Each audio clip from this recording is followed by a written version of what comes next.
Good evening. Noble Aaron, El Shabazz, Somerset, New Jersey. At the last council meeting on August 20th, Council President, you stated it was your understanding that Mr. McDougal would receive some sort of written correspondence regarding his IA hearing review. You then spoke to Mr. Hamilton, who also stated that it was his understanding that he didn't know if it went out that day, but it was definitely going out that week. However, it appears we were given false information because Mr. McDougal has not received anything. It's been an entire month later. So I'd like to know what's the status of that, what's going on, why were we given false information? Mr. Hamilton, do you know He why? wasn't given any false, he was given the best information That he you had have at at the that time. time? My office was told by Judge Hoffman this afternoon, late this afternoon, that report was that whether it's going out today or tomorrow, I'm not sure, he was waiting a letter from the city relative to his employment. So this was just, we just were made aware of this today? We had a conversation with him today. I thought it was going out about 3 or 4 weeks ago.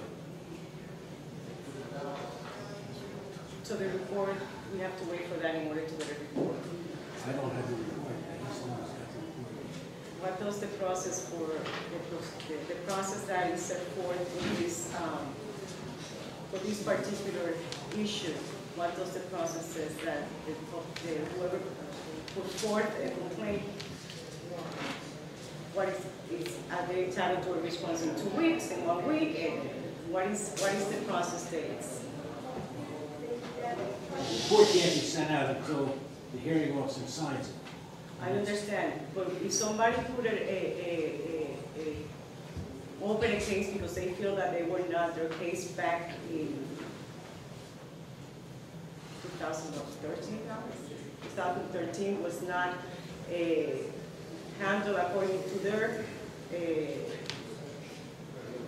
best assessment that by the Internal Affairs Unit, they had the opportunity to file for the case to be reviewed through the process that we said, the community liaison, and to start the process. If I put a complaint and the process was fully implemented and the judge had the hearing, how long does the process says that I have to wait to receive that response from the hearing officer? I would ask you to direct that to Ms. Gage because I don't have a protocol with me, but I would point out to you that there was a request by the court, by the judge, for certain information. And Mr. McDougal, for his own reasons, didn't want to provide. So that some substantial part of the delay has been because Mr. McDougal didn't want to furnish that information. And that might be the case, but how if I don't provide the information, does that mean that I have to wait to get that information to complete the report? Or can the judge just make a report based on the information that he has in front of him? Okay. That's what he did. If you recall, back in July, he issued an interim report and asked Mr. McDougal to provide him with the names and addresses of his additional witnesses and gave him 30 days to do that. Mr. McDougal, instead of doing that, sent a letter saying that he didn't believe that he ought to do that. And then after that, from what I'm hearing, Mr. Hamilton thought that he was going to get the report. We all thought we were going to get the report, and I don't know what happened between then and now as to why we don't have the report, but we don't have the report. But if you're asking about what the protocol requires, it says within, I believe, and don't quote me on this, but at least I think between 30 days after the hearing that you'll get the report. We got the interim report, and we were waiting for additional witnesses so that the police could do an investigation, could continue their investigation. We never got that information from Mr. McDougal, and Judge Hoffman could not complete his report. I don't have the report. Excuse me, Council President. The facts are being misrepresented. And I'm sure Council President and Council in general remembers complaints were filed with how they're violating the protocols, how they're acting beyond the scope of the review. We demonstrated that. We brought in the proof, brought in the protocol, showed you the protocol, brought in my hearing report where he acknowledged that it's not his role to investigate, and then never did Mr. McDougal refuse to provide that information. He says when they follow the protocol, he will be glad to provide that information. So we've been waiting on them to follow the protocol, and they've refused. They've continued to violate. So let's be clear on that. They're misrepresenting the facts. As usual, they are lying and deceiving the council, which is why I charged them with unethical conduct. So, and we were here a month ago. These weren't the excuses that were given. We were told he would receive something within the week. So there's no excuse for him not receiving something within the week. Now they're giving all these lame excuses. I think that at the time that Mr. Hamilton answered, it was to the best of his knowledge with the information that he had. And then prior to that, if you look up, Ms. Gagan was trying to give an explanation before, and then we got into this, little argument, and then we didn't have a chance to in a clear manner and to be able to address those issues with her, because she wasn't here. What I will tell you is this. Just one thing, because what you said was she wasn't here. No, she deliberately left. Let's make that clear. That's not. In the middle of us discussing it, she chose to leave. What I will tell you, Mr. Shabazz, Judge Hoffman is requiring some information from Mr. Hamilton at the time that at the last meeting, that's the best that he knows. I really don't know what is it that is precluded from him finishing this report, whether it's on him or whether he needs some more information from Mr. McDougal. I don't know, because I am. But I presented the proof to you. I presented everything proving it to the council. Yes, Mr. Hamilton. I will give you a call on Monday morning and let you know whether we have received from Judge Hoffman the report that we were promised today. I don't know if we're going to get it or not, but it was promised today. What does the interim report we stated? The interim report, that's where Judge Hoffman was asking for more information on the witnesses. Is that part of the protocol that he's saying to do that? No. Excuse me, I'm asking Ms. Ada. Is that part of the protocol that he has the ability to do that? Yes, he is to ensure that a proper investigation takes place. And as part of that, he says, well, listen, there were witnesses that he thought the police ought to investigate, ought to interview. We don't know the witnesses' names or where they live, or their addresses, but he wanted that information so that he could give it to the police so that they could properly interview those witnesses. And that's part of the protocol? Or is it just, I'm just trying to say, when I read the protocol, maybe I am not too familiar with it, but that wasn't, it wasn't clear. It doesn't state specifically what I just said, but it just says that the hearing officer is to ensure a proper investigation, and part of that is what Judge Hoffman asked for. When It I doesn't, present, I'm sorry, I didn't know. it doesn't state specifically if there are witnesses that have not been named by a complainant that Judge Hoffman will go back and ask for it. It says, as part of a proper investigation, I believe that's what he ought to do. It's implicit in what the protocol says. It may not be explicit. It is implicit. Council President, it's not explicit, nor is it implicit. And he already exposed that in my hearing report that I presented to the council, where he described the scope of the review. And he said it's not his job to conduct an investigation. So they can't now turn around and say he is to conduct an investigation. He said in his report he's not to conduct an investigation. I don't think that's what I said. I said he was to ensure that a proper investigation takes place. He never once said that that was part of his job. Part of ensuring a proper investigation is giving the police officers the information so that they can do a proper investigation. I don't know how else to say that. Once again, Council President, that's incorrect also. His job is to review the facts that are presented at the hearing to determine if a proper investigation had been conducted by Internal Affairs. And if he gets the evidence and it proves it has not, his job is to give a recommendation to the complainant, and then from that point on, they reopen the investigation, and then he will be glad to provide them with all the information they request when they follow the proper protocols. They are violating the protocols, trying to backdoor an improper investigation to give the Internal Affairs a chance to correct their improper investigation. They don't get a chance to correct it until it's been first acknowledged and documented that they conducted an improper investigation. That's how the protocol works. So she's lying to you again, and he's lying to you again, publicly. I think that, and I hear you because, you know, in some parts of the protocol, my understanding is the same as yours. Thank you. That's, and I respect you for that honesty. And I'll be honest, you know, that's my understanding. So this is a process that we're still, you know, learning from it. And I think that, and I don't think it's, you know, and I said this, I don't think it's the protocol, it's the challenge. I think it's, you know, sometimes it's maybe some of the words that I have that is not explicit, or that the way we are communicating effectively while the process. Because I think that the process, the protocol works. It's just that we might have to tweak it here and there and see where it works if they would follow it. They keep violating. But again, you know, like Mr. Hamilton just said, there's some parts that is not, to me, you know, I am not a law person. I'm not a lawyer.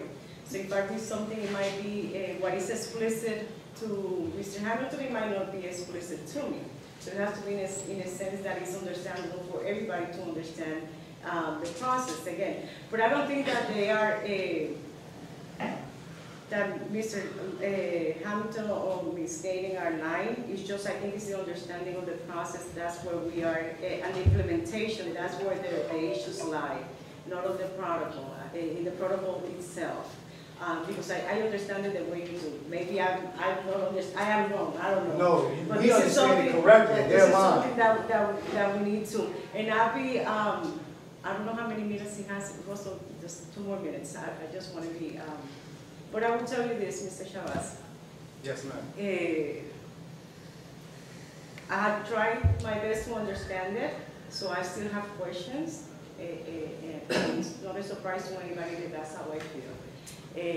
Saying that, I'm still working and to see what would be the best way to look at the protocol to understand it better. So hopefully I will have some type of recommendation by the next meeting on how we could address that implementation of the protocol or understanding of the protocol. Because again, I do have some questions myself. That's all I would say at this time. All right, I'll move on to the next issue. At the last meeting, Ms. Gaten's excuse for her and Mr. Hoffman willfully choosing to violate the IA protocols for the second time in a row was that they produced a transcript, which is how they do it in court. Once again, as usual, her representation was false. That's not how they do it in court. Routinely, the New Brunswick Municipal Court makes audio recordings of all court proceedings. That's the routine. That's the norm. When you go to a court proceeding, the magistrate, the municipal judge announces, turn off all cell phones, devices, and be quiet because these proceedings are being audio recorded. The only way you get a transcript is you have to request a transcript and put down, I believe, a $300 deposit to get a transcript. So it's not that the transcript is automatically made, the audio recording is automatically made. And a transcript is only produced upon request.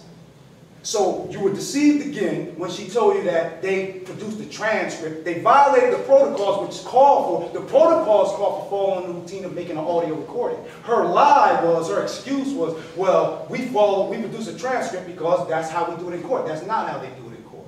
And at Mr. McDougal's hearing, at his IA hearing, she tried to produce evidence against him, and it wasn't a transcript, it was an audio recording of his municipal court case, not a transcript.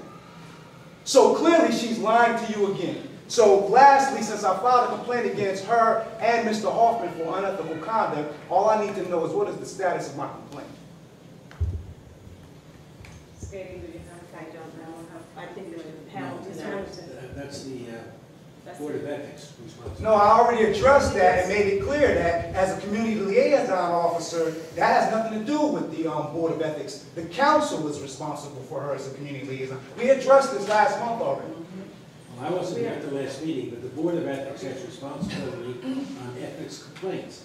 And the time for that to get scheduled is running, but it hasn't run yet.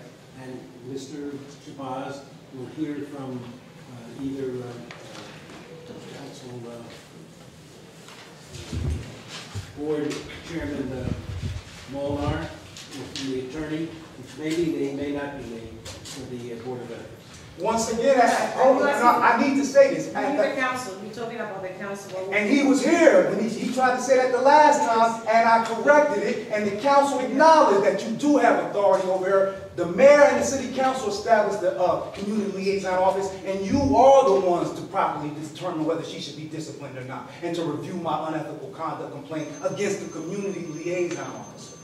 You acknowledged that at the last meeting.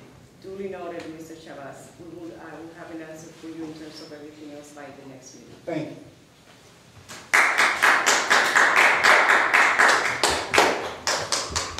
Bernadette Shabazz, Somerset, New Jersey. I am disgusted that we are still here talking about the same stuff. It was simple. Mr. McDougal had witnesses, internal affairs did not interview. That violated Attorney General guidelines. Right. Mr. Hoffman was to look at the evidence Mr. McDougal presented regarding his internal affairs investigation. Now it seems like you want to say, she's saying Mr. Hoffman needs to have the names of these witnesses so that, whatever she said. The point is, and I'm trying to hold my composure, Mr. Hoffman has nothing to do with those witnesses. Sergeant Shaw acknowledged that he didn't even remember Mr. McDougal saying he had witnesses, therefore he didn't interview them. The witnesses existed. They were never interviewed. Internal Affairs did not conduct the proper investigation. All Mr. Hoffman had to do, and I made this clear to you, Ms. Escobar, go back, look at the recording, please.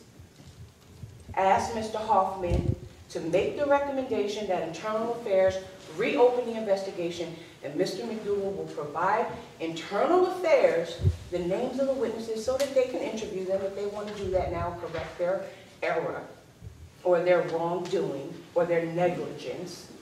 If they want to correct it after the recommendation is given. We went through all of this. Why can't y'all go and look at these videos and familiarize yourself with this man's problem, and it could have been fixed? But here we are, being told that you still don't understand. It's simple. Internal Affairs is supposed to contact him because Ms. Gaten said on your record the investigation is reopened. Mr. Hoffman did give the recommendation. That's not what the interim decision or report said. It was asking him for information, which he can provide to Internal Affairs because they're the ones that have to interview the witnesses. I made the point before, whatever the witnesses have to attest to about that night in question has nothing to do with Mr. Hoffman's position as to whether or not Internal Affairs conducted a proper investigation. They did not. And it's like we're here months later and nothing because they don't want to put in writing on paper that after looking at the evidence, Mr. McDougal proved he had 2 witnesses. Those witnesses were never interviewed. That's a violation.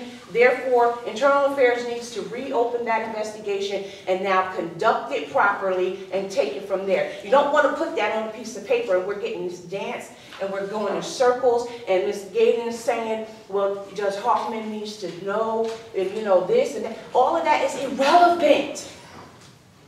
Like, how many times do we got to come here for this? This is ridiculous. I am so sick and tired of coming here with getting passive-aggressive answers and responses to everything, and we come here every 2 weeks and we get nothing. But had it been him doing something wrong, a decision would have been made immediately. We're fighting for justice for a man that was violated, and we can't get nothing.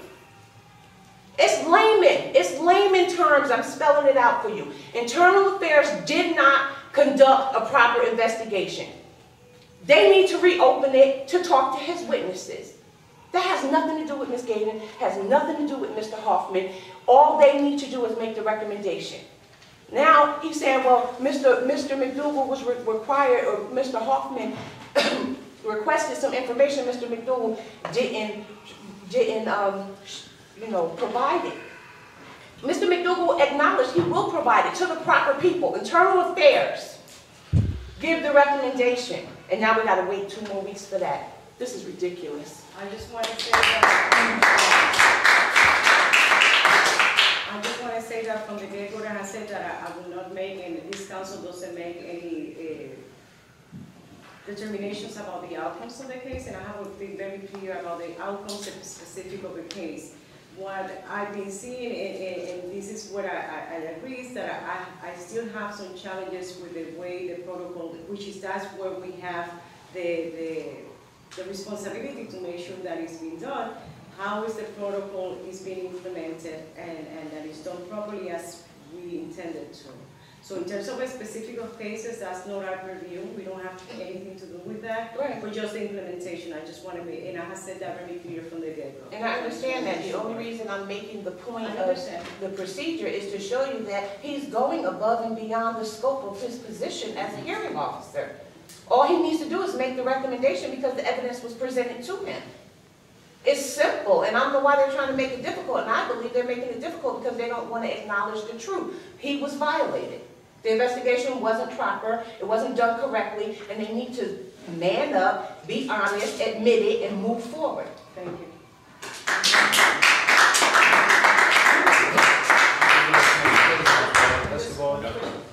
For Hamilton, so the next step basically, was you heard from Judge Hoffman today, that he's supposed to make a ruling by Monday, please? He's supposed to put it in the mail to us, and I'm going to see on Monday. The final report was to be an interim, according to Final what you report. said. So that's the next step of the final report. Yes, sir. I just wanted to clarify something. I keep referring to hearing officer Hoffman as judge. He's a hearing officer. He's not a judge. He's a retired judge. You're retired, absolutely right. Thank you. He's a judge. Sometimes. but- Hearing yeah, officer. He's a judge, or yeah, he's a retired judge. So we just said retired judge. Well, I'm here again. Of course, I'm sure you know why I'm here. You told me from the beginning to follow the process, to see if it works, and yada yada yada. Mr. Shabazz went through the process, and we proved that it didn't work. Now I'm also going through the same process, and I'm also proving that it doesn't work. Last month, I believe, Mr. Hamilton said something about I was supposed to receive something in the mail.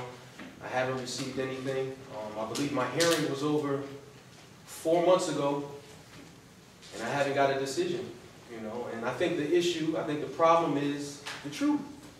I'm displaying the truth. I have witnesses supporting my story. I had them from the beginning. I told IAD, Internal Affairs. They disregarded that. They didn't want to interview them. And even at my hearing, they do have my witnesses' information because I brought 2 notarized witness affidavits. So even after 4 years, I tracked them down again, and they put their statements again on paper, and they got it notarized. So I mean, it's pretty straightforward, and I'm tired of going through the same process. We got these crooked police working, still on the force. 2 police that planted marijuana on me, and you guys put this process in place, and I'm following it. I'm doing everything by the book, and I still get no answer. It seems as though at first Internal Affairs tried to cover up and hide, what was going on, the evilness that was going on. Now it seems as if Charlie Gayden took over. Now I guess Hearing Officer Hoffman is conspiring with her too. It's pretty obvious. Give me my recommendation. Internal Affairs didn't interview my witnesses, so now they have the chance to, but I will provide any information that is needed, after they give me my recommendation. Right. But still in all, I did bring 2 witness affidavits to my hearing the day of, and I provided those. So they know who my witnesses are. They're not hiding or anything like that. They have nothing to hide. They have nothing but the truth to tell. But I mean, what's going on? My thing is now, what's going to happen now? You know, they keep ducking and dodging me, saying I'm gonna get papers and all this other stuff. I haven't gotten anything. As you heard before, Mr. Hamilton assured that he's going to talk to your department tomorrow, you're going to get the answer first, right? I have a plan to do that, I will be directed, so. He told my office this afternoon, told my secretary this afternoon that he put it in the mail. So, I assume we can have that by Monday. so can you please call and verify that that was done? I will. Thank you. Yeah, do you even read the letters that we sent? I do. You do? Yeah, all of us do. I hope so. We take time to put those documents together, put time and money into that, because this is something that comes from the heart. We know, I know firsthand what happened to me that night. And I told him, you know, I got the 25 pages, a video, and Mr. Chairman, I sent it again because I couldn't open it, so yes, Yeah, I mean, my thing is, I just want to be clear about this too. I remember before when I came here a long time ago, I said I'm like a pit bull and I lock on, I ain't going nowhere. I have a pit bull and he likes to play with toys and stuff like that, and I ain't going nowhere. You know, I ain't going nowhere. I know what happened and I'm fighting for it. So you can throw whatever you want to throw at me. You know, I'm a stand-up gentleman. I'm a stand-up man. You know, I know what happened to me and I want justice. Simple as that. You know, I don't have a problem with no one up here. I just have a problem with those crooked officers that planted that marijuana on me. And that's why I'm here and I'm going to keep coming. You know, I'm going to keep coming and we're going to keep filing this, filing that, you know, until we get answers. And then even after that, you know, if we got to take it a step further, we're going to keep doing it. So get used to me. Thank you.